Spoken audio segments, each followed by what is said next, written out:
You know, the government take us for complete idiots. They really do take thinking people for absolute idiots. All the government does is play to the crowd. They live their life by sound bites, they live their lives by headlines. They don't expect us to dig any deeper than what the pretty lady on the TV says. As an aside, I used to date a female news anchor many years ago, but I'm not going to tell you which one. Anyway, they expect us to just accept what we are told without question. They do all they can to stop real people with real issues actually getting access to them. They hide behind their aides, they hide behind their security. After all, Al-Qaeda that they fund, train and arm might come after them. They do anything they can to keep these eaten toffs away from the reality of the situation that is going on in the UK. Just look at this headline. Europe takes UK to court over benefits. The European Commission is to take Britain to court over its attempts to limit benefit payments to migrants in a politically explosive case ahead of the European elections. Now, the journalist who copied and pasted this article together is called Robert Mednick, who is apparently a chief reporter, meaning he's repeated more than most probably. Well, he offers no opinions in this piece, just like 99% of other journalists. He just parrots the official government line. I did a video back in November 2013 titled Cameron Can Do Nothing About Migrants' Benefits, Nothing at All.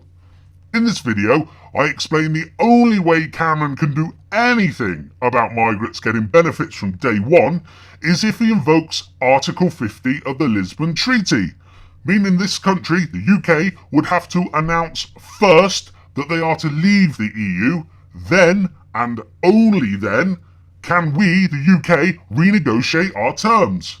Cameron has it the wrong way round. He's all arse about cock, like Osborne is all Charlie about prosy. As the article goes on, there's one small paragraph which sums up our relationship with the EU.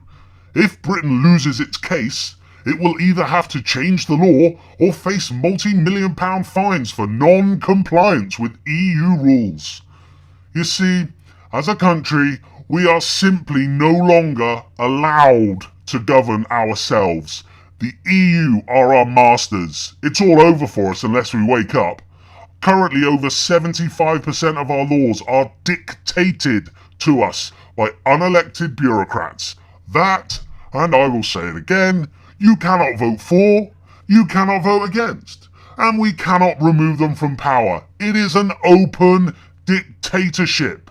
This is the issue with the EU. If it was all sweetness and light, it'd be loving and great and we could all hold hands and chase butterflies in the field. But it's not. It's a dictatorship, pure and simple. The issue with the EU is not about race, colour or creed. It's about being full. Are nightclubs racist when they close their doors when they're full? Cameron knows he can do nothing about the benefits situation, and yet he insists on going through this charade of, we will fight them on the beaches. It's all fucking nonsense. He does it because he thinks he can get away with it. And also so he can be seen to be fighting for justice and fighting for the man on the street. Well, he isn't. He's an establishment yes man who is playing us like a fiddle. Cameron laughs at you and I. He thinks you are stupid. He thinks I'm stupid. He thinks you're ill-read and uninformed. He thinks I'm ill-read and uninformed. For God's sake, let's not prove him right.